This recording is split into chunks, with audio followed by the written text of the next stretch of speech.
ફરી એકવાર ગોંડલથી સમાચાર સામે આવ્યા છે। ગોંડલના અમિત ખૂટ કેસની અંદર એડવોકેટ ભૂમિકા પટેલની સામે હવે ફરિયાદ દાખલ થઈ છે, જેમાં સગીરાની ઓળખ છતી થવાને લઈને તેની સામે ફરિયાદ દાખલ કરવામાં આવી છે। જ્યારે અમિત ખૂટે પોતાનું જીવન ટૂંકાવ્યું ત્યારથી આ કેસની અંદર એક બાદ એક નવા વળાંકો આવ્યા હતા।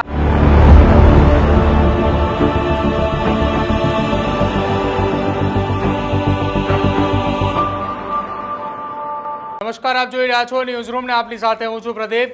ફરી એકવાર ગોંડલથી સમાચાર સામે આવ્યા છે। ગોંડલના અમિત ખૂટ કેસની અંદર સૌથી મોટા સમાચાર સામે આવી રહ્યા છે। અમિત ખૂટ કેસની અંદર અત્યાર સુધી જે સગીરાના એડવોકેટ તરીકે વકીલાત કરતા હતા એ એડવોકેટ ભૂમિકા પટેલની સામે હવે ફરિયાદ દાખલ થઈ છે। સગીરાની ઓળખ છતી કરવા બાબતે એડવોકેટ ભૂમિકા પટેલની સામે ફરિયાદ દાખલ થઈ છે। ગોંડલ તાલુકા પોલીસ મથકે એડવોકેટ ભૂમિકા પટેલ સામે ફરિયાદ દાખલ થઈ છે। ગોંડલ તાલુકા પોલીસ મથકે જે અમિત ખૂટના કેસના સંદર્ભે ફરિયાદ દાખલ કરવામાં આવી હતી, જેમાં સગીરાની ઓળખ છતી થવાને લઈને તેની સામે ફરિયાદ દાખલ કરવામાં આવી છે। ગોંડલથી આ સૌથી મોટા સમાચાર એ હાલ સામે આવી રહ્યા છે। જે સગીરાની ઓળખ છતી કરવામાં આવી હતી એ ઓળખ છતી થઈ તે બદલ એ એડવોકેટ ભૂમિકા પટેલની સામે ફરિયાદ દાખલ કરવામાં આવી છે। ભૂતકાળની અંદર આખા આ કેસની અંદર જ્યારે અમિત ખૂટે પોતાનું જીવન ટૂંકાવ્યું ત્યારથી આ કેસની અંદર એક બાદ એક નવા વળાંકો આવ્યા હતા। સૌથી પહેલા આ કેસની અંદર જો વાત કરવામાં આવે તો અનિરુદ્ધસિંહ અને રાજદીપસિંહની સામે ફરિયાદ દાખલ કરવામાં આવી હતી। ત્યારબાદ આ કેસની અંદર જે સગીરા છે એ સગીરાએ અત્યાર સુધીની અંદર તેના 2 વખત નિવેદન પણ ફેરવી તોડ્યા હતા। 2 વખત અલગ અલગ નિવેદન પણ સામે આવ્યા। પહેલી વખત તેનું નિવેદન એ સામે આવતા એ ઘટનાની અંદર અનિરુદ્ધસિંહ અને રાજદીપસિંહની સામે ફરિયાદ દાખલ થઈ હતી। ત્યારબાદ તેને વડોદરાના શેલ્ટર હોમ ખાતે રાખવામાં આવી, ત્યાંથી તે આવી।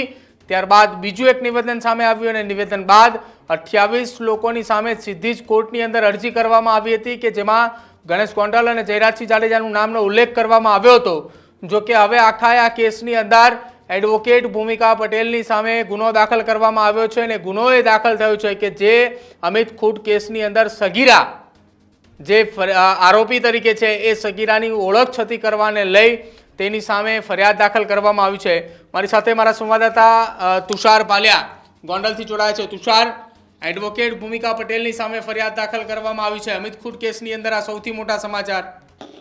જી ચોક્કસથી જો પ્રદીપ વાત કરવા જઈએ તો ગોંડલથી આ સૌથી મોટા સમાચાર છે તે સામે આવી રહ્યા છે। અમિત ખૂટ કેસમાં મોટા સમાચાર છે તે સામે આવી રહ્યા હતા અને સગીરાના એડવોકેટ સામે તાલુકા પોલીસ પંથકે ફરિયાદ છે તે નોંધાઈ હતી અને ગોંડલ તાલુકા પોલીસ પંથકે ફરિયાદ નોંધાઈ હતી ને એડવોકેટ ભૂમિકા પટેલ સામે ફરિયાદ નોંધાઈ હતી અને સગીરાની ઓળખ છતી થવાની લઈને ફરિયાદ છે તે નોંધાઈ હતી ને અમિત ખૂટ કેસમાં સગીરાના વકીલ સામે ગોંડલ તાલુકાના પોલીસ સ્ટેશનમાં મહિલા વકીલ ભૂમિકા પટેલ વિરુદ્ધ એક ફરિયાદ છે તે નોંધાઈ હતી, જેમાં સગીરાનું નામ થતા ઓળખ છતી કરવાના આરોપ સાથે મહિલા વકીલ વિરુદ્ધ ગુનો નોંધાયો છે અને મહિલા વકીલ સગીરા પાસે મીડિયામાં ઇન્ટરવ્યુ આપવાનો આરોપ છે।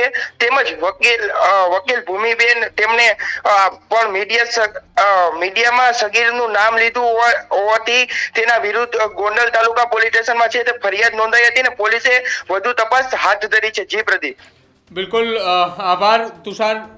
તો જે એડવોકેટ ભૂમિકા પટેલ છે તેની સામે જે ગુનો દાખલ થયો છે તેની અંદર જે વાત સામે આવી છે, ગુનો કયા કારણસર દાખલ કરવામાં આવ્યો છે, તો તેમાં મીડિયાની અંદર ઇન્ટરવ્યૂ દરમિયાન સગીરાનું નામ આપવું, સાથે જ કેટલીક જગ્યાઓ ઉપર સગીરાની સાથે રહી અને કોર્ટની અંદર અથવા કોર્ટ પરિસરની બહાર સગીરાની ઓળખ છતી થાય એ પ્રકારની ચર્ચા વિચારણા કરવાને લઈ તેની સામે આ ગુનો દાખલ કરવામાં આવ્યો છે।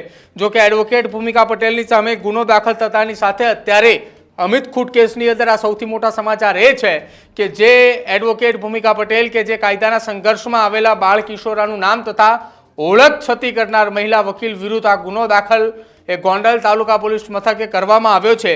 જે ગોંડલ તાલુકા પોલીસ મથકે આ ગુનો દાખલ કરવામાં આવ્યો છે, ગોંડલ તાલુકા પોલીસ મથકે જ રેબડાના અમિત ખૂટના કેસની અંદર જે તેને જીવન ટૂંકાવ્યું છે એ ગુના સંદર્ભે પણ સગીરાની સામે કેસ દાખલ થયો હતો અને સગીરાની સાથે છેલ્લા જે 1-1.5 મહિનાથી જે કંઈ પણ ઘટનાઓ બની રહી છે, સગીરા પોતે પણ એડવોકેટ ભૂમિકા પટેલની સાથે રહી રહી છે અને આખા આ કેસની અંદર એડવોકેટ ભૂમિકા પટેલે સગીરા વતી ન્યાયિક લડાઈ જે છે તે લડતા હતા, પરંતુ હવે એડવોકેટ ભૂમિકા પટેલે જે ટીવી ડિબેટ અથવા મીડિયાની અંદર જે ઇન્ટરવ્યૂ આપ્યા છે તેની અંદર જે સગીરાનું નામ અને ઓળખ છતી થાય તે પ્રકારનું નિવેદન આપ્યું હોવાની ચર્ચા ચાલી રહી છે, અને એ જ ચર્ચાના કારણે એડવોકેટ ભૂમિકા પટેલની સામે ગુનો એ દાખલ ગોંડલ તાલુકા પોલીસ મથકે કરવામાં આવ્યો છે. એટલે અમિત ખૂટ કેસની અંદર અત્યાર સુધી આ સૌથી મોટા સમાચાર કે હવે એક બાદ એક ગુનાઓ દાખલ થવાની શરૂઆત થઈ રહી છે, જેમાં એડવોકેટ ભૂમિકા પટેલની સામે પણ ગુનો દાખલ થઈ ચૂક્યો છે. શું માનવું છે તમારી આ ઘટનાને લઈ રીતે ખાસ કમેન્ટ સેક્શનની અંદર જણાવજો. જોતા રહેજો ન્યૂઝરૂમ. નમસ્કાર.